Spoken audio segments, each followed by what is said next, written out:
So maybe we can start. So let me first recall briefly what we did last time. So most of the last lecture was about this bijection between the set of labeled trees and this extra parameter here, and the set of maps which are pointed quadrangulations with n faces. So that just means that you have a quadrangulation, so a map with all faces which are quadrangle, and a distinguished vertex inside the map. Okay, and this bijection, so we described it. So you start from the white tree, which is here, and then we had this rule to add arcs, these orange arcs here, by performing a certain operation depending on the contour order on the tree. Okay, so I won't recall what this was.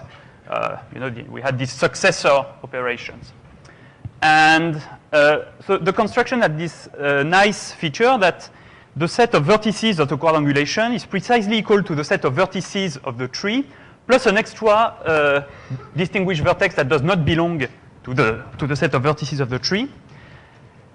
And most importantly, the graph distances inside the quadrangulation, so which I denote by dq.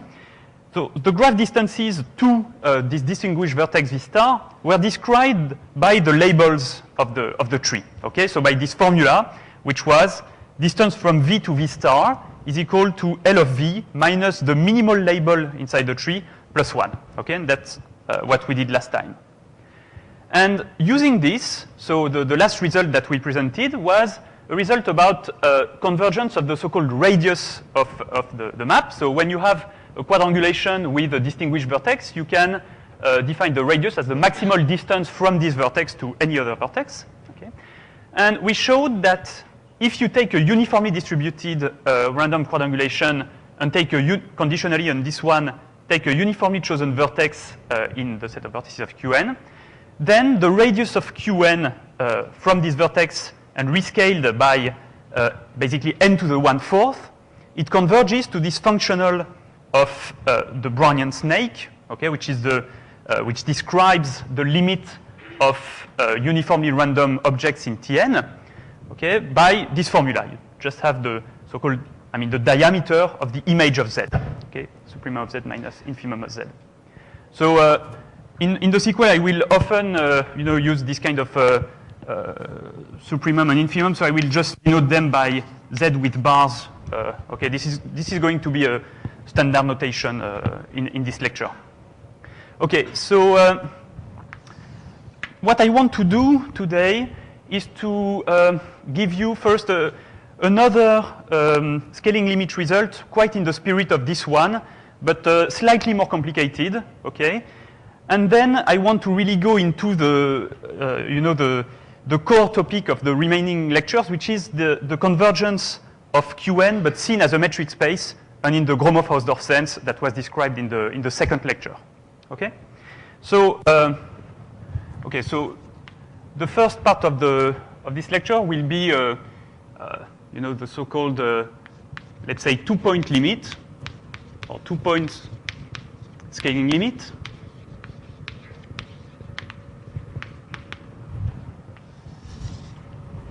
So let's state the result. So theorem. So let again Qn be uniform in the set of quadrangulations, and again V star be uniform in the set of vertices of Qn. Okay. And actually, I'm going to choose a second uniform point. So I choose V double star, be also uniform in VQn, and of course independent. Okay, so I have just two uniformly chosen points in the map. Then let us look at the graph distance, so dqn between V star and V double star.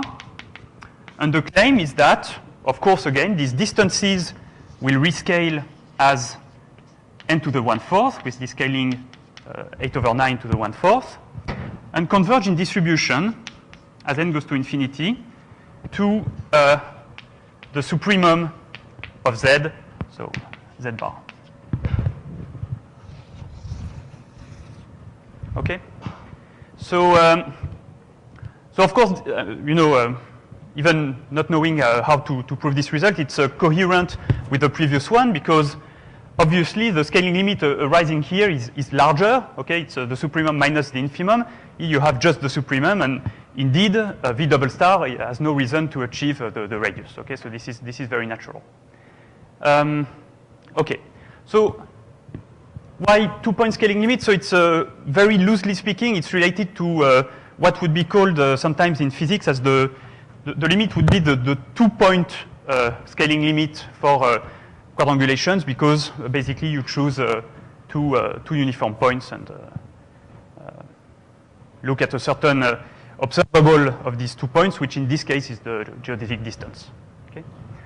So, okay, a couple of comments about this result. So first, this result, as written, is due to Le Gall.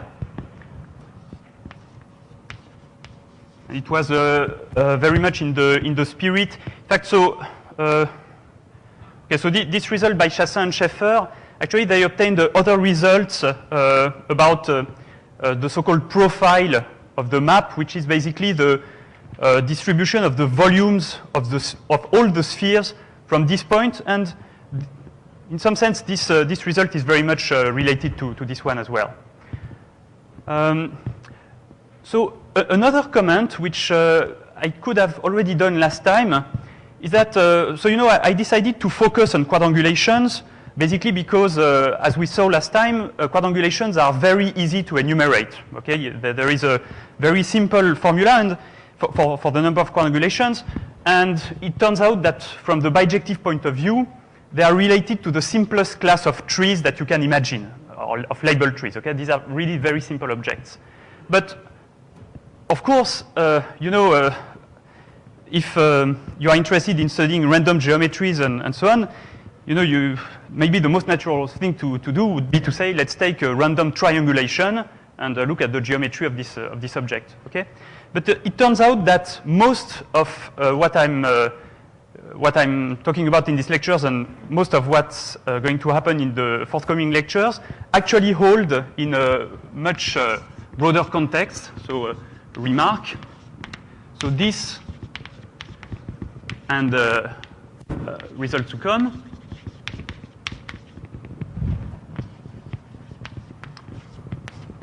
Also hold in a much more general context.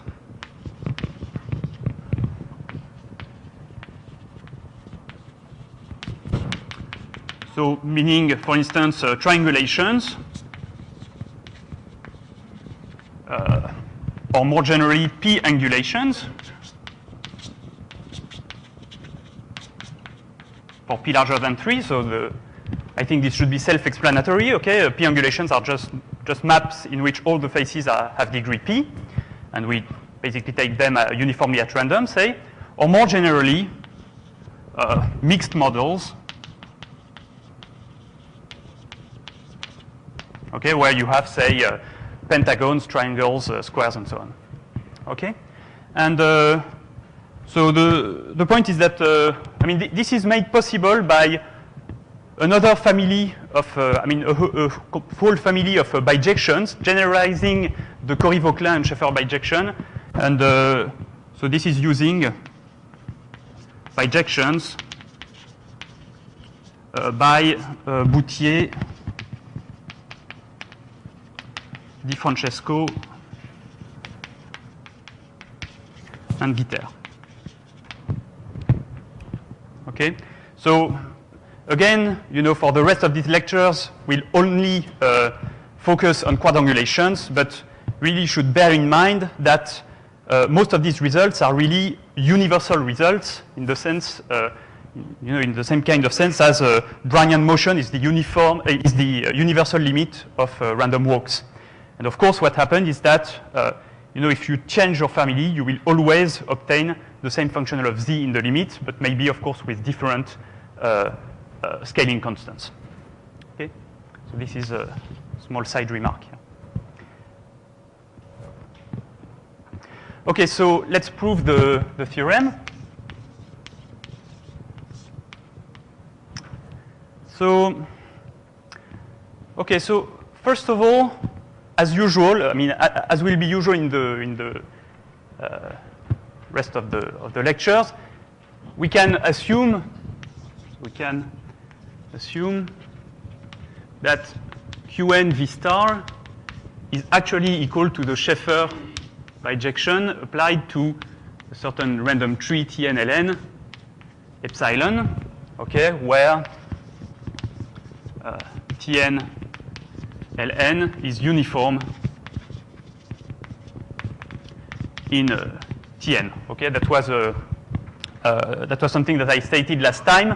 Of course, if this one is uniform, and if actually epsilon is independent and uniform in plus or minus 1, then Qn V star, which is associated by the Schaeffer bijection, does exactly the first part of the job for you. It's indeed a uniformly chosen vertex. Now, for V double star, let me first say that we can actually prove the theorem for slightly different models. So we can also assume, so it is sufficient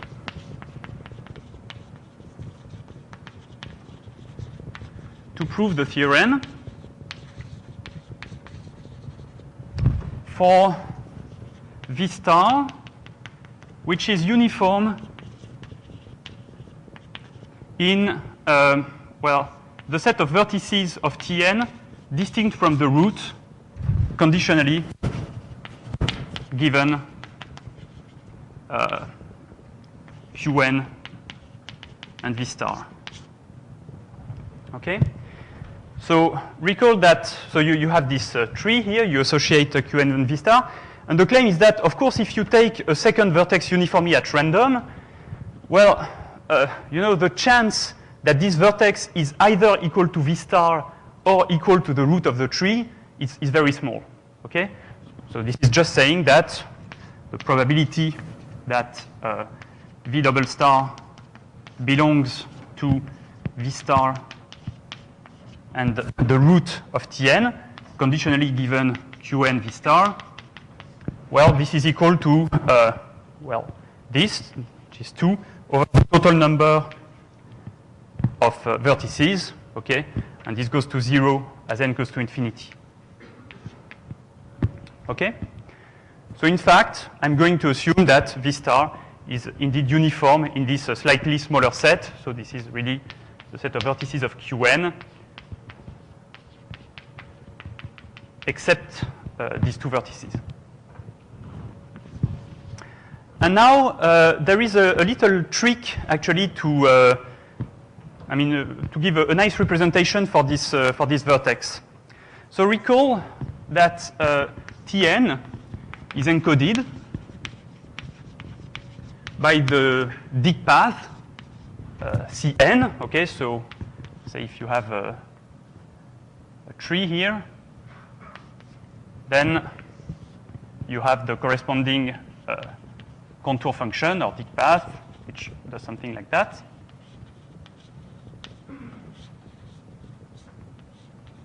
Okay, so you have n edges.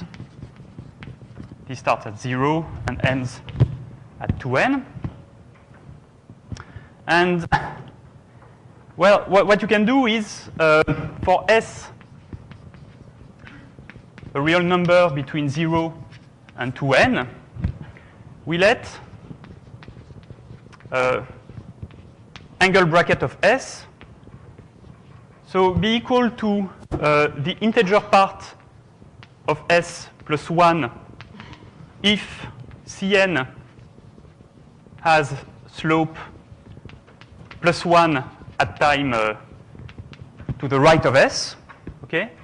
And we put just the integer part if Cn has slope minus 1 to the right of S. So what does that mean?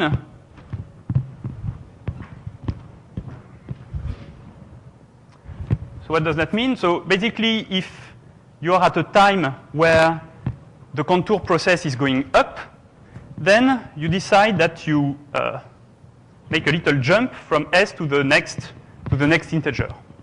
Okay? And on the contrary, if you have a time S where the contour process is going down, then you go back a little bit, okay, to the last integer. Okay. So now let's consider the following. So remember that we denoted by U0, U1, and so on up to U2n be the contour sequence. So this is so vertices visited in contour order. Okay, so U0 is just the root, and U2n goes back to the root. And let us consider, so we have that U of the angle bracket of S is equal to a given U in Tn. So when does that happen? Well, from this picture, it should be clear, because so you are visiting, say, this vertex U in the tree Tn, if and only if S is a time where you are visiting either the edge going from the parent of U to U, or you are visiting the edge, the same edge with opposite orientation. Okay? Because in that case, this is exactly the case where when you have this S here, the angle bracket will make a small jump, okay, to the vertex U. Okay, so this is happening if and only if S is a time where the edge between U and its parent is visited. Okay? So therefore, if you look at the Lebesgue measure of the set of times S in 0 to n, such that U of S is equal to U, then this is going to be equal to 2, okay? Because, well, the edge from U to its parent is visited, exactly twice by the contour process. Okay? And of course, this is true for any U which has a parent. Okay, so for any U which is different from the root. Okay, so that will be U different from the root vertex. So therefore, so consequence is that if U is a uniform random variable in 0, 1, say, and independent of Tn ln, so then the vertex U of 2n U is uniform in Tn distinct from the root vertex. Okay? Because the probability that this is equal to U is equal to 2 divided by 2n for every vertex. Okay. So therefore, we can actually represent. So we choose, we set V double star to be equal to this. So this is U to NU. Okay. So now remember that we had to study the distance from V double star to V star. So now the graph distance between V star to V double star. This is actually given by the formula which is on the beginning of the blackboard. So this is the label of V double star minus the smallest label. So okay, let me use my notation L bar plus 1. Okay. So this is the same as L of U to NU minus L plus 1. But then we can represent it as the label process of the tree. So maybe I should remember. So Tn is encoded by Cn, okay, the contour process. And Ln is represented by Vn, by the formula Vn of I is equal to Ln of Ui. Okay, so the label of the ith visited vertex. So here this is nothing but Vn of 2nu minus, well, the minimum of Vn plus 1. Okay? And from this, we immediately obtain the limiting result from the fact that the fact that V of 2nt divided by 8n over 9 to the 1/4 as a process converges in the functional sense to the process Z, okay, which was the main result of the third lecture. So if we do that, we are not quite done yet, because so let me maybe erase this.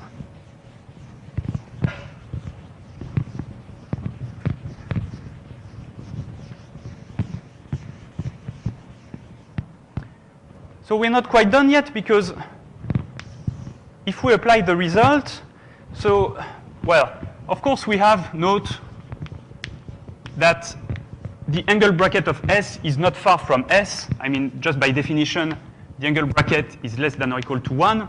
So therefore, the angle bracket of 2nu minus 2nu, and say divided by 2n, is less than 1 over 2n. Okay? So from the functional convergence, which is written on the last blackboard, we immediately obtain that, well, 9 over 8n to the 1/4 times the graph distance between V star and V double star. It converges as n goes to infinity and in distribution to Z of u minus the infimum of Z, okay, where, again, u is uniform in 0, 1 and independent of Z, okay?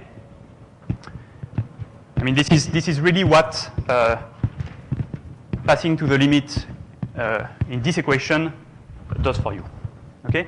And of course, it's not quite what we wanted to obtain, okay? We wanted to get the supremum of Z in the limit. So in order to finish the proof, so let me not erase the statement. So it remains, I mean, I still have to convince you that, so we have to do that Z of u minus the infimum of Z has same distribution as the supremum of Z. Okay? So I claim that it suffices to show that this has the same distribution as minus the infimum of Z, okay, just by an obvious symmetry argument, okay? Z is a conditionally on the Brownian excursion, E. It's a Gaussian process which is completely symmetric, okay? And so, I mean, if I can show that, then it's obvious that these two have same distributions, okay?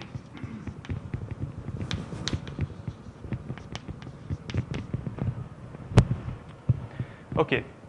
So now the argument is something which looks a little like something that that already arose in previous lectures and maybe also in the example class. It's a kind of it's a rerouting argument that that gives you this. Okay, so we use a rerouting argument. So which goes like this. So note that if you have a tree, say in the set of trees with n edges, then we already know that if you want to reroute the tree at, so this is going to be the first oriented edge in the contour order. Okay, this is E0, which is the root of the tree seen as a planar map. But if you want to reroute the tree at another edge, say EK, then you obtain a bijection from AN onto itself. Okay, and more generally, if you have a label tree TL in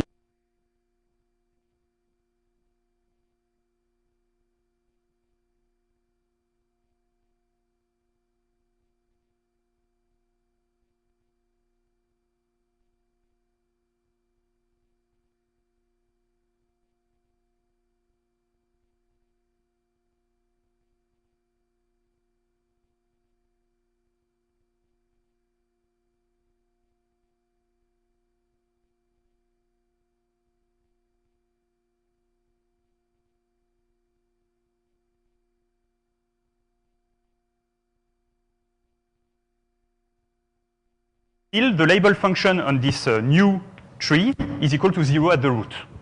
Okay? So this here is a bijection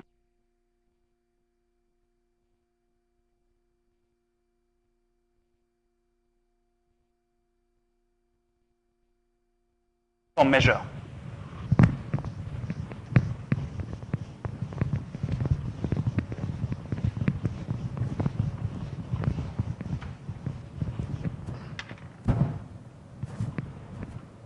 Okay, so now what does that say? Well, if you now look at the contour, at the label contour process of this rerouted tree, then you note that, so the label, or the label process of this rerouted tree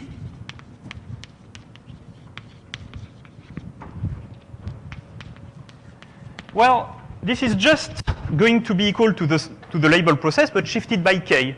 Okay, so this is going to be Vn of I plus k minus Vn of k, which is just equal to this label here. Okay? So of course, by I plus k, I should really put a bar here saying that I'm taking everything modulo 2n. Okay? So this is going to be for 0 less than I less than 2n. And now from there, it's very easy to see that, so this has the same distribution as the initial process Vn, okay, just because of this bijection here. And therefore, so if we take S any time in 0, 1, and let k be equal to the integer part of 2ns, okay, then by passing to the limit,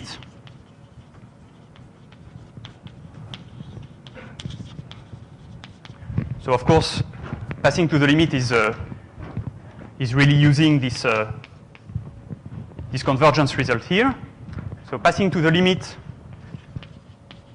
using star gives that the scaling limit of Vn, which is equal to z, has same distribution as a process as the process z of t plus s modulo 1 minus z of s. Okay, and that will be for 0 less than t less than 1. Okay? And this is for any given s. So of course, this is also true for s which is uniformly chosen at random and independent of z. Okay, so therefore, you obtain the same.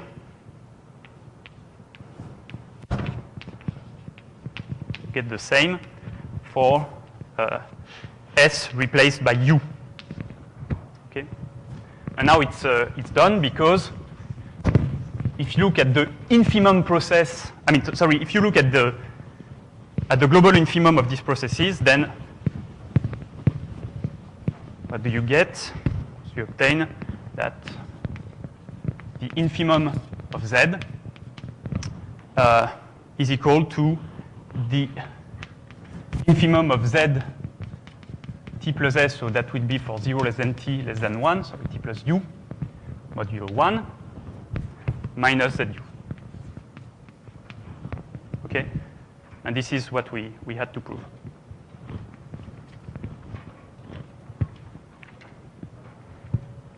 Okay, so are there questions about this? So it's still in the same spirit as the proof for the radius of the map. Okay, it still uses in a crucial way this formula here, giving the distances to V star. But okay, it's slightly more difficult. You have to use this rerouting argument. But I think it's a good thing to see. I mean, these rerouting arguments, they are actually very useful. You use them all the time. Also, there is something nice about this statement, which is that it has some symmetry to it. Okay, because V star and V double star, they actually play the same role. Okay, which was not the case for the radius. In the radius case, you really distinguished a point V star, and okay, you measure things from V star, but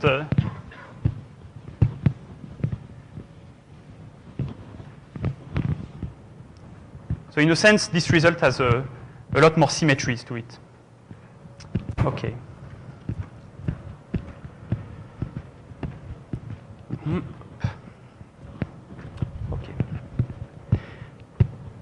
So about this last comment, this is really something which is going to be one of the big problems from now on. So if you look at the Schaeffer bijection, you see that it gives, through this very nice formula, everything you want about the distances to V star. Now, if you want to go into more advanced properties, geometric properties of the map, of course you should ask, but what about if I take 2 other points, okay, different from V star, and I want to compute the distance between them. Okay? So of course, well, you can say you have the Schaeffer bijection, so just try to find the minimal path of arcs. Okay? But now, this is not so nice as here, because obviously this is going to be a very complicated functional of the pair tau L. Okay? And there is no formula which is nice enough that it will pass to any limit as n goes to infinity. Okay? Because basically you have to take an infimum over a set, the set of paths of arcs, which is going to go to whose size is going to go to infinity. Okay? So I mean, maybe I should say that here. So the issue here is that the CVS bijection gives information about distances to V star, okay? Say a uniformly chosen point. In the sense that once you have chosen this point uniformly, then you are stuck. You only know the distances to this point. So the harder thing is estimate, say in a computable way. Okay, it's not very good, but in a computable way, other distances.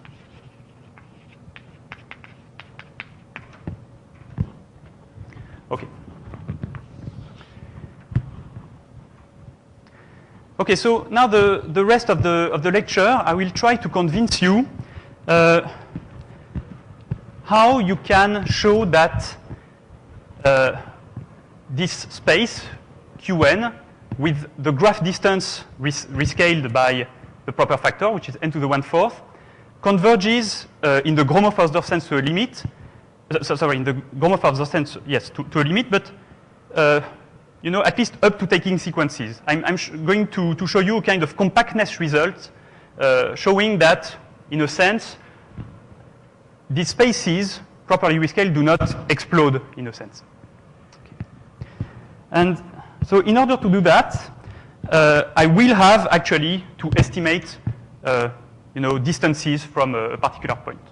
So I don't know if you probably saw that in the example class on Gromov-Hausdorff convergence, but there is this very nice theorem by Gromov saying in which case you have relative compactness of a sequence of spaces, and the criterion is that you have to cover your spaces by a large but always the same number of balls of radius epsilon. If you have this, and if also you know that basically the space does not explode in the sense that it remains bounded uniformly, then you know that you can extract subsequence.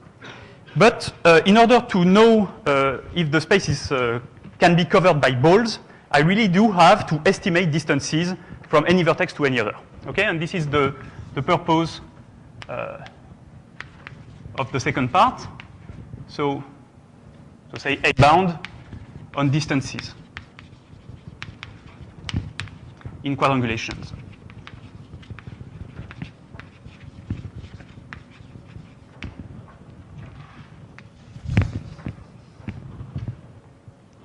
Okay.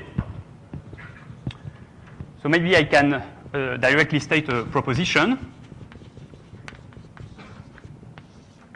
So let Q and V star be a quadrangulation which is obtained as the image of a label tree under the Scheffer bijection.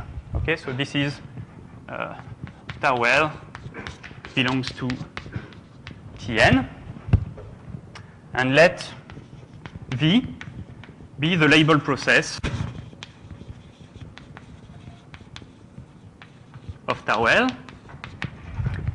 Then, for every I and j belonging to 0, 1, and so on up to 2n, it holds that the graph distance between ui and uj is less than v of I plus v of j minus twice the minimal label v of k for k between I and j. So that would be this.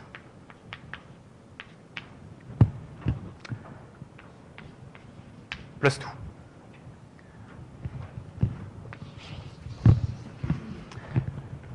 Okay? So maybe a quick comment about this. So of course, so I didn't mention, but this UI, as usual, is the ith visited vertex in contour order. Okay? So ith vertex in contour order.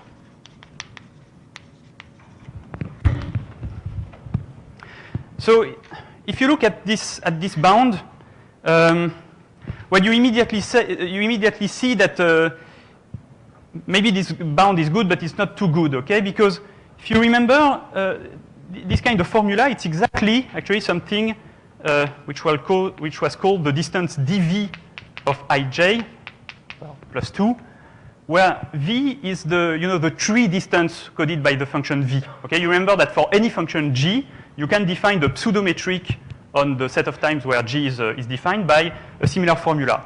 So somehow it tells you that this upper bound is realized by a distance in a certain tree, and this tree is the tree encoded by the label function v. Okay, which at first sight it's not so natural. Okay, because v is a label function; it does not come from a tree really. But maybe it's actually a good exercise to think about what tree V actually encodes. And it's an interesting geometric object from the point of view of the map. Okay? So let me leave that as an exercise. So, okay, so how do you prove this? So I won't give too much detail about this. It's actually a very easy proof. So first we view tau. So tau is a tree. It's a map with one face, if you want. So tau has a polygon. Actually, a 2n gone. Okay, because so it's. I think I already maybe not drew this picture, but I already explained that when you see a tree, it's a map with one face. So there is a unique face here, which is bounded by the edges here, and you should really see that as a polygon. So a picturesque way of seeing this is to open the tree like this, okay? And here you really do have this polygon bounded by the edges in a counterclockwise order. Okay? So let me completely open this polygon. Okay? So I get something like this. Okay, maybe I should take a little more space.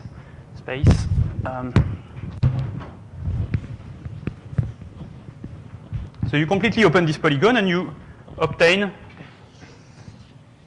something like this. So you have the edges of the polygon which are here, so on. And now remember how the Schaeffer bijection works. From each of the corners of the tree, you should look for the next corner with label strictly less than this one. Okay, so this is going to be larger than L, and this is going to be L minus 1. Okay? And then you can continue. Okay, you draw the different successors until you are trapped at this extra vertex V star. So that's what we do. So let's consider that you have here the corner visited at the ith time. So this is the time of visit, one of the time of visits of UI. Okay, so you have UI here. You have, say, let's say maybe UJ there. Okay, this is EI and this is EJ.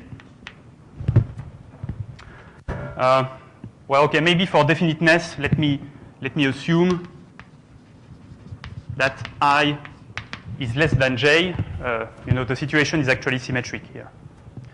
And so what you do is you consider the arcs starting from EI and going to the successor of EI, to the second successor of EI, and so on, until you are trapped at the corner neighboring the distinguished vertex. And you do the same for EJ. Okay, so from EJ, you go to the successor of EJ, and so on, until you get to V star. So you have something like that. Okay, you have, say, a first arc, second, third.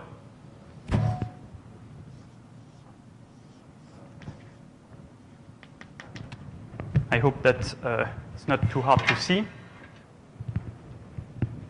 And then you do the same from EJ. So, for instance, you have a successor here and there. Okay. Well, of course, at some point, these two red paths will meet at a given point. Of course, they meet before V star. Okay. So where do they actually meet? Well, it's not difficult to see that the last time where this red path stays between EI and EJ is actually the time, say K, where Vk is the minimum of V, say K prime, for I less than K prime less than J. Okay?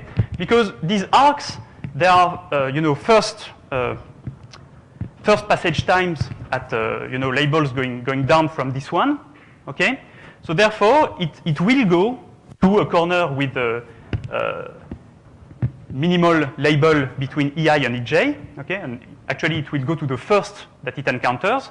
And after that, well, the successor cannot be between EI and EJ because, it's not less, it cannot be less than that.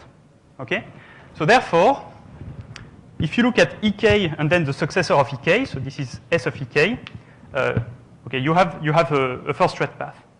But then, of course, this successor of EK, it has to be a consecutive successor of EJ, okay, just because, this is a first passage time. Okay, so this is a first passage time at a label which is less than the label of EJ. So if you take the successors of EJ, you have to pass through this first passage time as well. Okay, so written.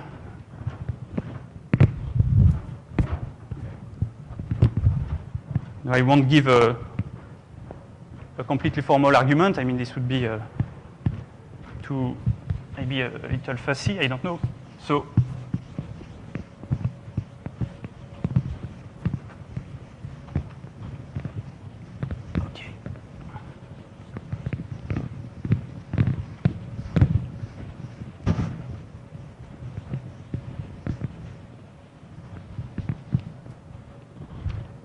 Okay, so you obtain, so get a path, so a red path in the map Q from uj to the successor of ek with length, which is equal to the difference of the labels of uj and s of ek, because when you go from a vertex to its successor, you always jump by 1 for the labels. Okay, so with length equal to L of uj, sorry, that's ui here. Well, it doesn't matter actually. So L of ui minus L of s of ek, and this is precisely equal to v of I minus the minimum of vk, k prime, say, for I less than k prime less than j. And, okay, so I cheated a little bit because this would be the case if we were going from ui to ek, but since we go to the successor of ek, we have to add 1 here. And same from uj to s of ek, and with length v of j minus the minimum of vk prime for I less than k prime less than j plus 1. Okay? So therefore, by concatenating these two paths, we obtain a chain from ui to uj with length equal to dv of ij plus 2. Okay?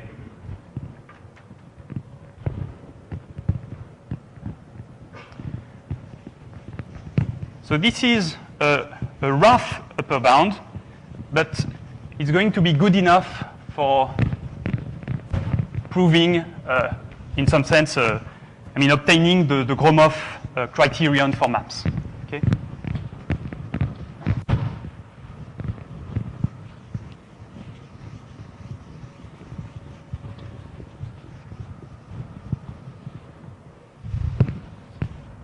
Okay, so this is what I want to do in the remaining part of the lecture. So 3, subsequential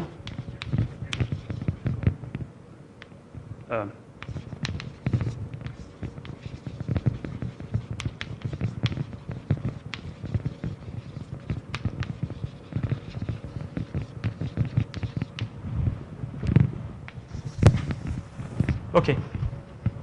So the goal here is to show that, okay, I don't repeat it, Qn is uniformly distributed, I don't write it, sorry. The goal is to show that the set of vertices of Qn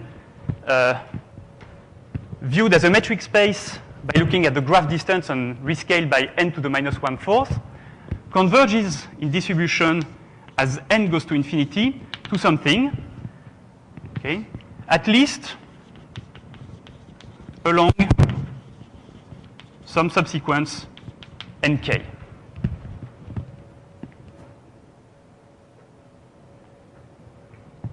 Okay, so maybe I can state it actually as a theorem, which is due to Le Gall, which says that so the sequence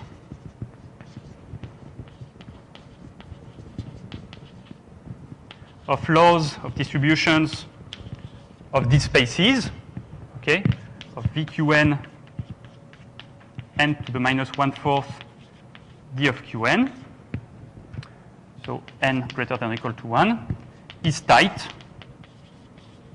for the Gromov-Hausdorff topology. So I should say for the set of probability measures on the set of metric spaces or isometric classes of metric spaces endowed with the Gromov-Hausdorff topology.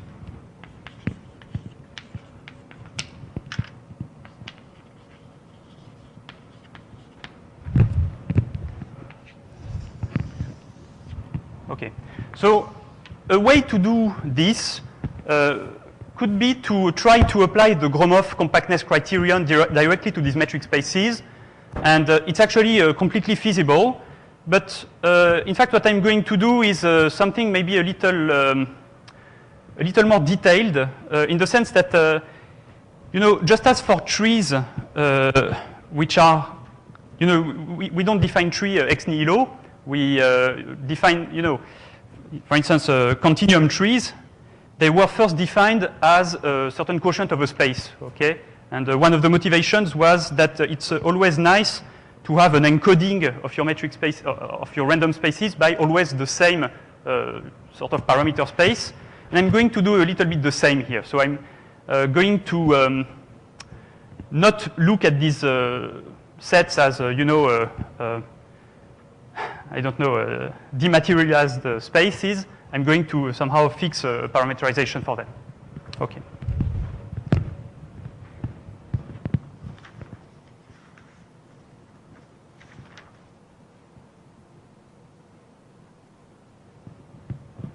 Okay, right.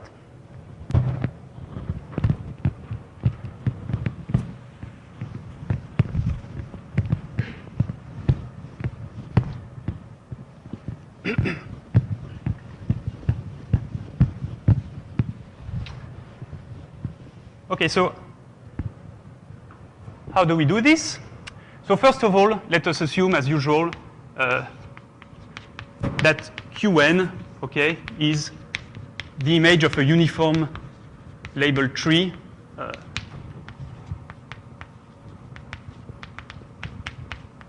with energies. Okay?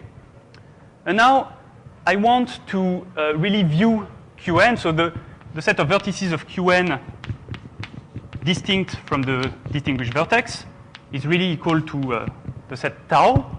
And I really want to see it, you know, as a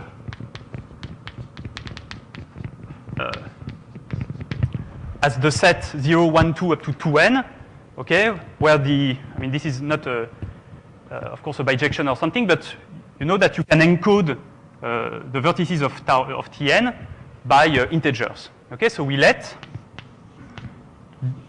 distance n between I and j for 0 less than I, j less than 2n be equal to the distance in Qn of ui and uj. Okay? So this is, of course, a pseudometric on this set, okay?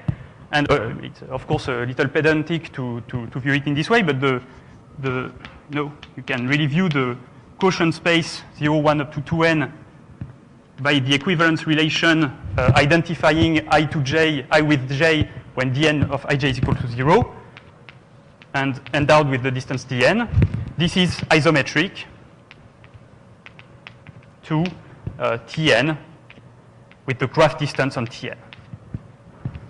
Okay? Oh, sorry. No, of course not. Sorry. It's isometric to V of Qn except V star endowed with the graph distance dqn.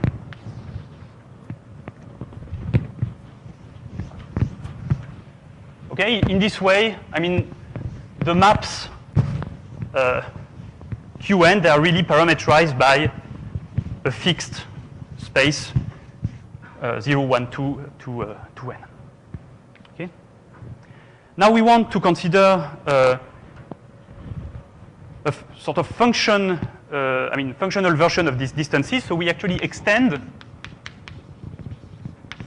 dn to a continuous function on 0 up to 2n squared. And there is a nice way to do that by interpolation. So let me say it's a little bit long to write. So dn of st. So I'm going to interpolate between dn of the integer part of s and the integer part of t plus dn of the integer part of s ceiling this and the symmetric. So dn st plus dn st. So here my convention is maybe is a little unusual. So s is the usual integer part, and ceiling s is equal to the integer part plus 1, which is If s is an integer, it's not equal to s. And then what you put is s minus s plus s minus s t minus t s minus s t minus t s minus s t minus t. Okay? Okay, that's a long formula. And what you obtain is obviously that this is indeed continuous. Well, it interpolates dn, and also, well, you have to be careful. It's not a distance. Okay, it's clear that dn of I for an integer I is equal to 0, but you know, for dn of t has no reason to be equal to 0. Okay, so it's not a distance, but still it satisfies the triangular inequality.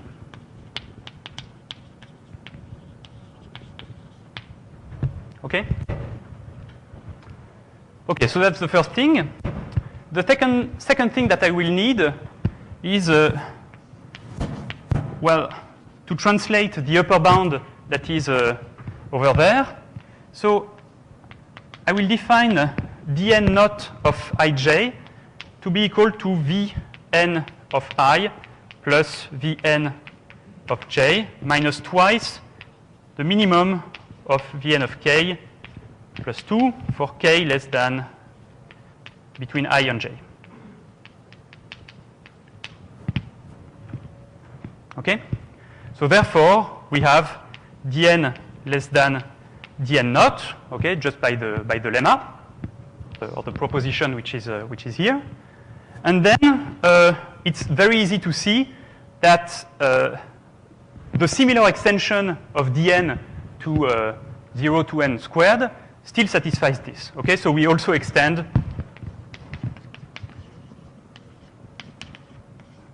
to 0 to n similarly.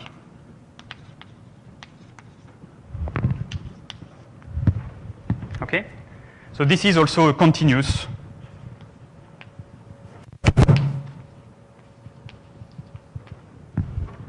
function.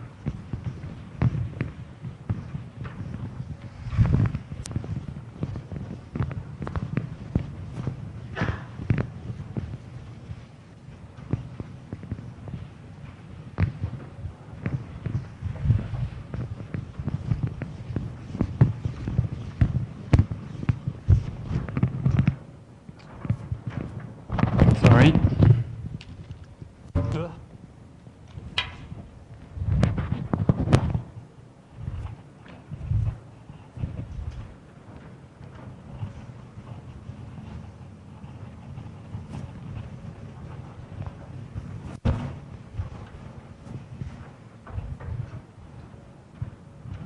Okay.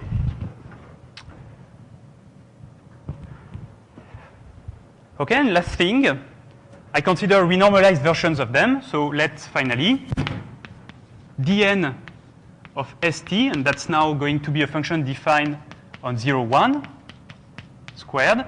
dn of st is going to be 9 over 8n to the 1/4 times dn of 2ns 2nt, and similarly for dn naught, okay, equals to dn naught of this. Okay. In this way, you know, everything boils down somehow to the same parameter space. Okay, so now the proposition is that the laws of dn, they form a tight family of probability laws on the set of continuous functions from 0 and squared to the set of reals. Okay? Okay, so how do we prove this? Well, now we are back into a very familiar setting from a random process point of view. We have continuous functions. We want to show that their laws are from a tight family. So therefore, we have to see that there are compact subsets of this space which have uniformly high probability of containing Dn. Okay? And compact subsets of 0, 1 squared, they are given by the Ascoli-Arzela theorem. Okay? So therefore, what we have to do is to estimate the modulus of continuity of Dn with a certain width delta. So this is going to be the supremum for S t, S prime, T prime, such that S minus S prime is less than delta and T minus T prime is less than delta of Dn of St minus Dn of S prime T prime. Okay, we want to show that this is small.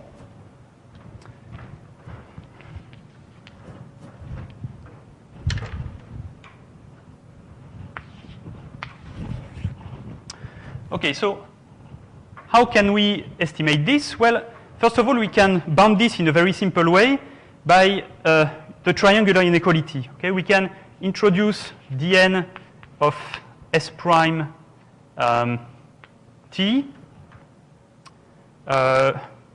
plus Dn of S prime T minus Dn of S prime T prime plus, okay, Dn of S prime T prime minus, okay, so that's it.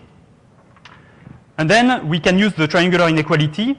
And what we get is that Dn of St minus Dn of S prime T prime is less than or equal to Dn of S to S prime plus Dn of T up to T prime.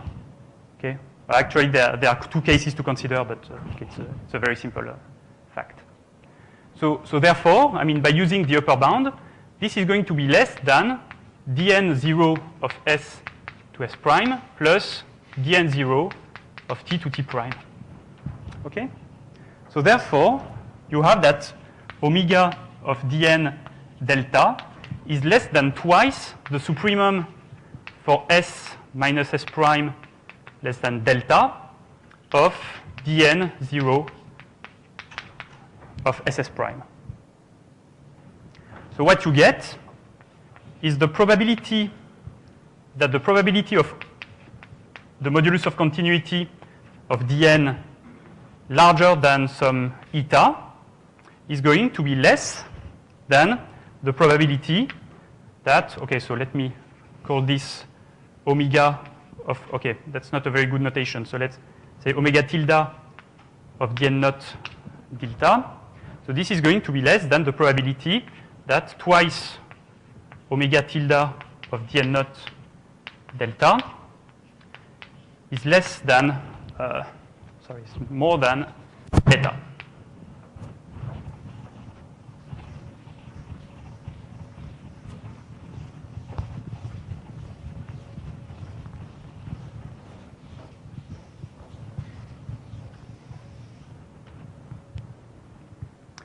Okay, but now you know that Dn naught of St as a process, it's going to converge in the functional sense. You know, it's this Dn naught here, it's really a functional of this process Vn here. And capital Dn naught here is a functional of the rescaled process Vn, and we know that it converges to the Brownian snake. So it's a very simple exercise to see that it's going to converge to the similar functional of the Brownian snake. Sorry, so Dn naught of St, which is defined as Z of S plus Z of T minus twice the minimal value of Zu between S and T. Okay, so this is again, dz of st. Okay? So therefore, you can, by a standard fact about weak convergence, I mean, this is you can view it as a closed condition. So if you take the lim sup as n goes to infinity of the probability that omega of dn delta is greater than or equal to eta, is going to be less than the probability that omega tilde of the limit is larger than eta.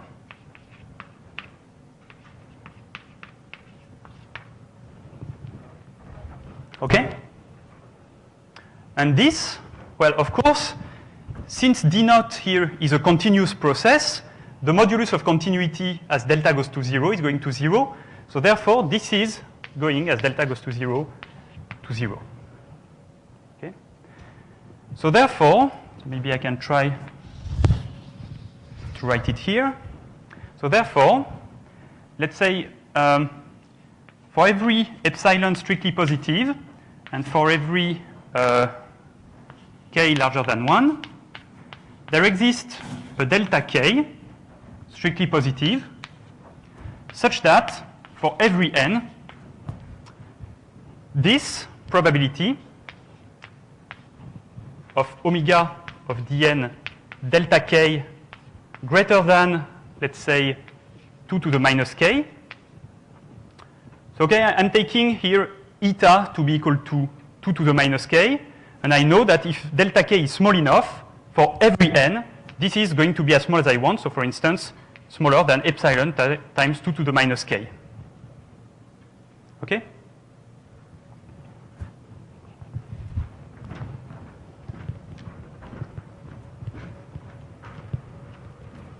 And now we are almost done because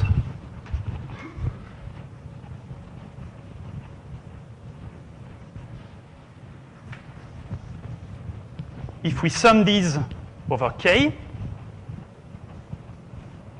so you obtain that for every n, the probability of the union for k less greater than or equal to 1 of omega of dn delta k greater than or equal to 2 to the minus k, this is going to be less than epsilon. And another way of saying that is that the probability of the complement, so this is going to be the probability that delta n belongs to the intersection for k greater than or equal to 1 of the functions that are continuous on 0, 1 squared. Well, let me add this condition, which is obviously satisfied by capital Dn, and omega of f delta k is less than 2 to the minus k for every k. Oh, sorry, that's there is an intersection here, so I don't need that. This is greater than or equal, sorry, to 1 minus epsilon. Okay? And we conclude by the Arzela-Ascoli theorem, saying that this is relatively compact.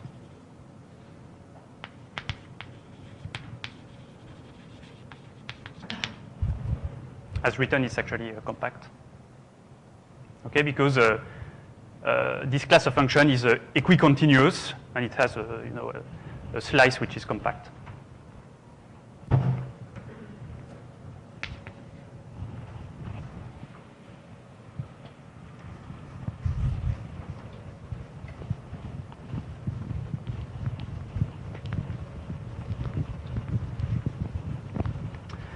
Okay, so now somehow what we have is that we encoded the distances into this parameter space, 0, 1 actually, and we know that this kind of distance functions dn, which are not true distances, but they form a tight family. So of course what we know now is that, so from this proposition we know, so it holds that along some subsequence, some extraction, so let's call it nk, this family of process, dn, is going to converge in distribution as n goes to infinity, so along nk, to some limiting process. Okay?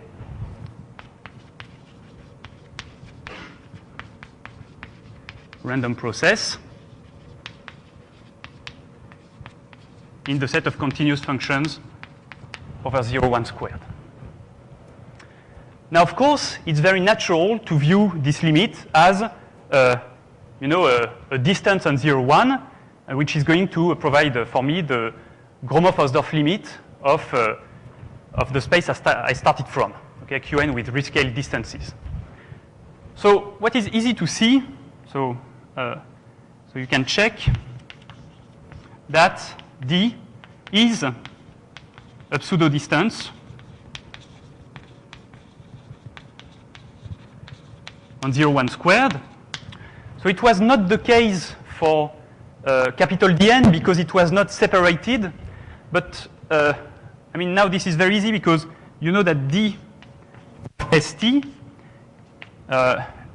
D of SS is going to be, well, in a loose sense, the limit of Dn of integer part of 2ns over 2n, integer part of 2ns over 2n, and we know that this is equal to 0. Okay?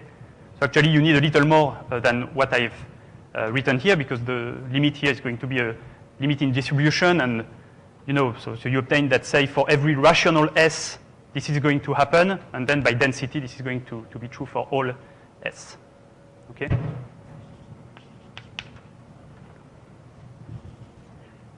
Okay, so this is a pseudo distance. It satisfies the triangular inequality just by passing to the limit. Okay, so this is easy. The only thing that is not true is that this distance, I mean, this function here is not separated. You can have s and t's at 0 d distance, but s different from t. So it is natural to let s be equivalent to t if d of st is equal to 0. Okay, and set capital M to be the quotient space of 0, 1 by this equivalence relation.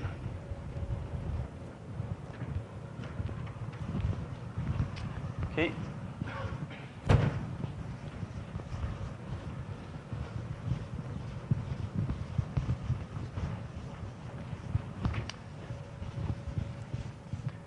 Okay, so here what I'm going to state is that this space M, managed by with the distance d, is indeed the Gromov-Hausdorff limit along the subsequence here, nk, of our quadrangulations. But I want to say a little more. So what I'm going to do actually is to say that, so we actually have a tightness for the laws of the triples, which are made of the contour function, so Cn of 2n dot over square root of 2n, the label function, Vn of 2n divided by 8n over 9 to the 1/4, and Dn. Okay? This is a simple exercise. I mean, you know that this pair converges in distribution. You know that this is a tight sequence, and when you put all them together, you again obtain a tight sequence. So I'm going to assume that actually assume nk is chosen so that these triples converge in distribution along nk to a limit. And of course, in order not to multiply the notations, I will call this limit, with the same letters as before. Okay.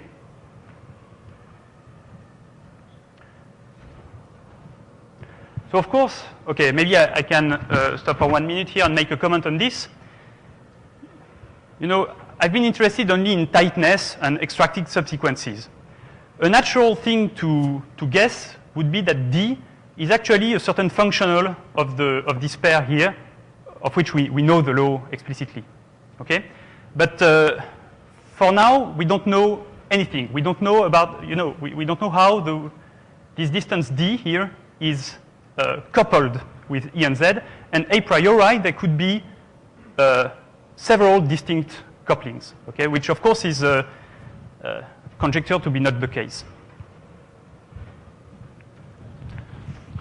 Okay, and the last thing also is it's going to simplify life a lot, is that I'm going to assume that the convergence here holds in a stronger sense than the convergence in distribution. Okay, I'm going to assume that it actually holds in the almost sure sense. Okay, so assume also this convergence holds in the almost sure sense.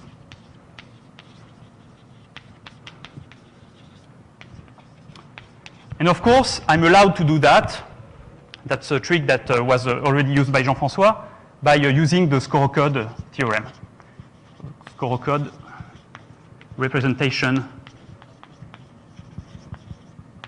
theorem. Okay? So now the last result that I want to state here is that along the subsequence nk, the space M and out of the distance D is the almost sure limit of V of Qn 9 over 8n to the 1/4 D of Qn in the Gromov-Hausdorff sense.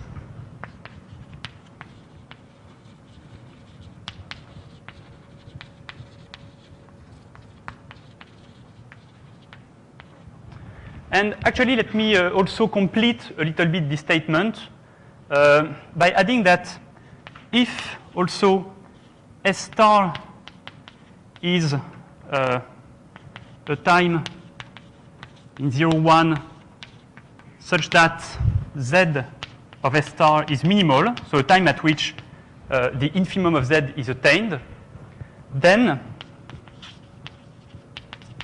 it holds that D of S to S star is equal to Z of S minus the minimal of Z.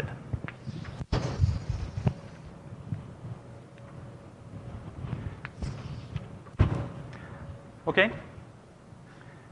So what does this, I mean, why did I put the last part of the statement here? You know, I think it's useful to have it in mind because this formula is exactly the continuum analog of the formula of distances in the quadrangulations. Okay, the distances towards a certain distinguished vertex. Well, before it was V star, but if you think about V star, it's really right. It's not a vertex which belongs to the tree, but still it's in some sense it's a vertex at which the labels are minimal. So it's natural to think, you know, V star is at Gromov-Hausdorff distance at most 1 from the tree because of the construction of the Schaeffer bijection. V star is linked to the tree by arcs. So therefore, in the limit, somehow this discussion that I'm making becomes you know, irrelevant. Okay, so this S star really encodes it's a continuous analog of V star.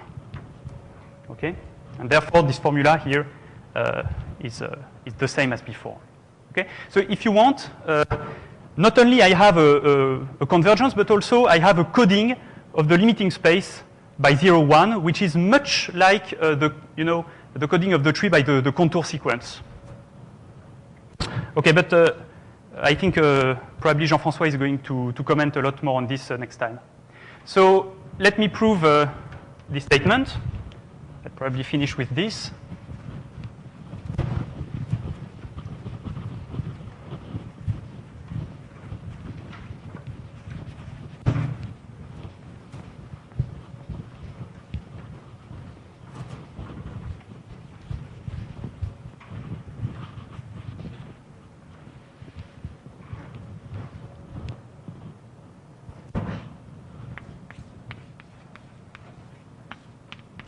Okay, so we want to show that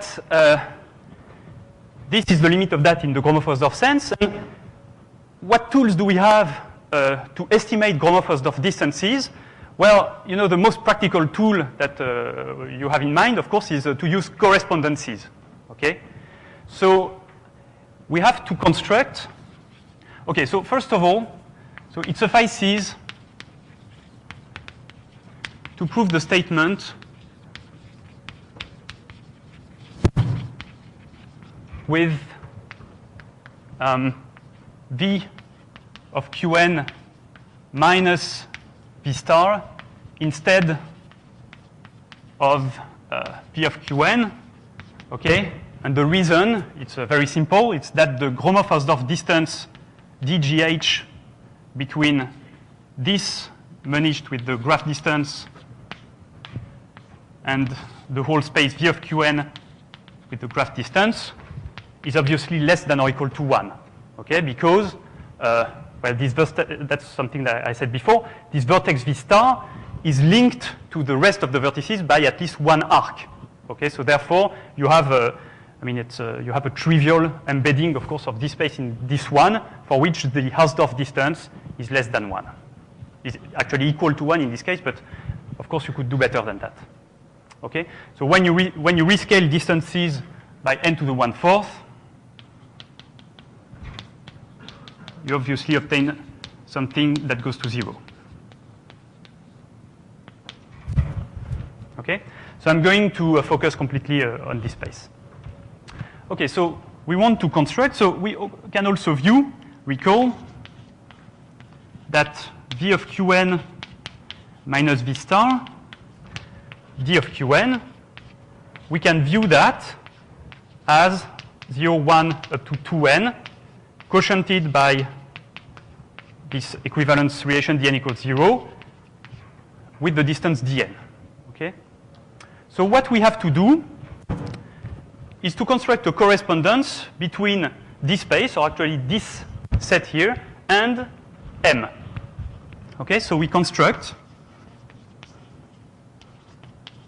a correspondence between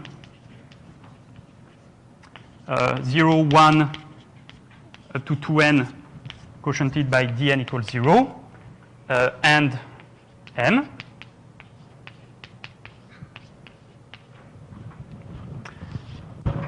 And let's call this correspondence Rn.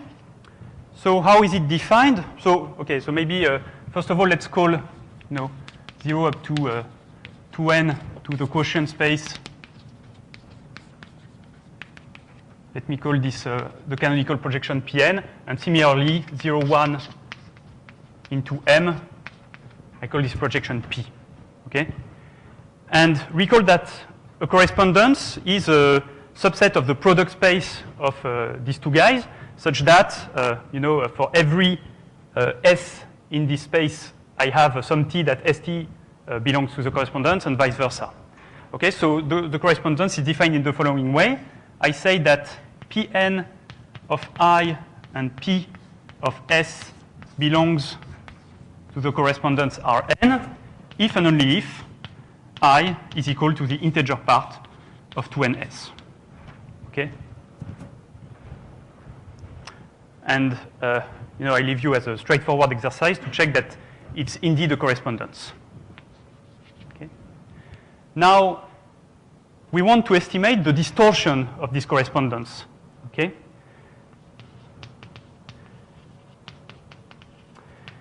So, in order to estimate the distortion, let's take, Pn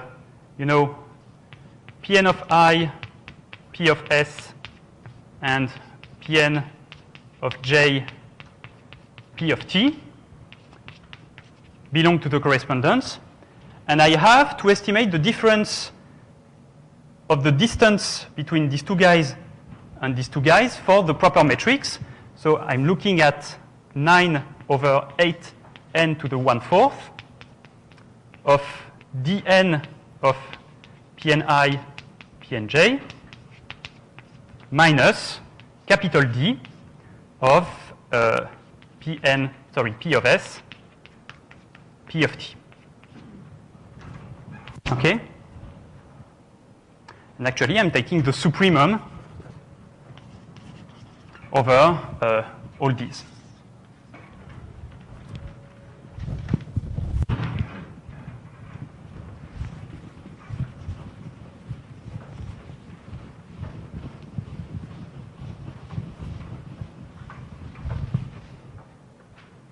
Okay, now by definition, this supremum, it's nothing but the supremum over S and T belonging to 0, 1. Okay, because of course, as soon as S and T are determined, then I and J are determined, okay, just by this formula. Okay? So this is nothing but the supremum of S and T belonging to 0, 1 of what? Well, of capital Dn of I over 2n J over 2n minus capital D of S and T, of integer part of 2ns, integer part of 2nt, minus D of st. Okay? But since we know, since capital Dn converges uniformly, almost surely, as n goes to infinity along this the subsequence nk, so capital D, well, obviously, the supremum goes to 0. Okay?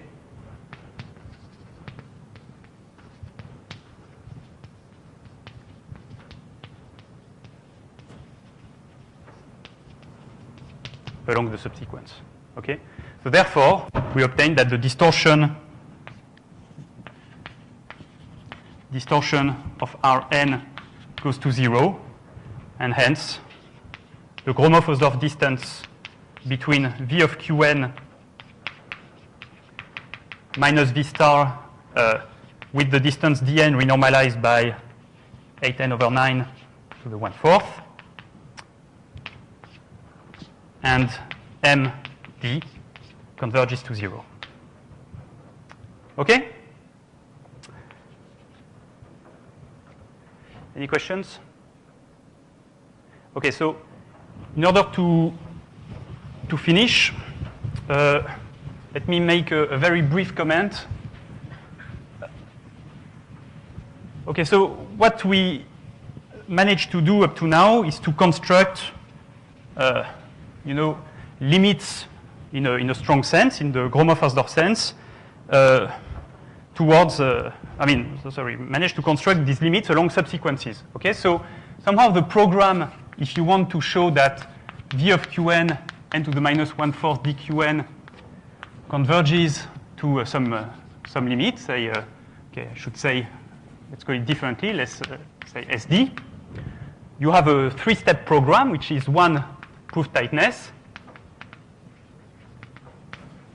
So this is what we've done, okay? And the second is identify the limit. Okay? And, this point here at present is not done. Okay? It's still open.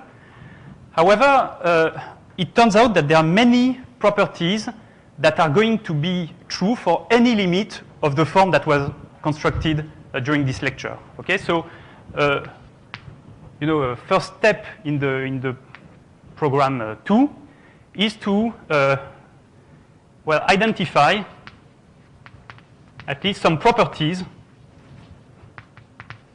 that any limit has to satisfy. Okay? And this is going to be the goal of the remaining lectures. So in the next lecture, Jean-François will actually give more precise information about the topological structure of this quotient space here, M. Okay? In particular, is going to study in a very precise way what this equivalence relation means. You see, in this definition, this equivalence relation, it was defined entirely in terms. So, is it still on the board? Yeah, it was defined entirely in terms of a function which basically we know nothing about, right? The only thing that we know about this function is that it's bounded above by D naught, okay? And it's natural to think that, you know, they are going hand by hand together, meaning that if D naught is equal to 0, obviously this one also, but conversely, something has to be true, and that's, you know, you have to make a much more precise statement, but that's basically what Jean-François will do next time. And then after that, we will go into sort of more visual properties that the limit has to satisfy, in particular the fact that it is indeed a surface in the topological sense, and properties about geodesics in this space. Okay, I just saw that I forgot to prove this, but actually let me leave that as an exercise. Thank you.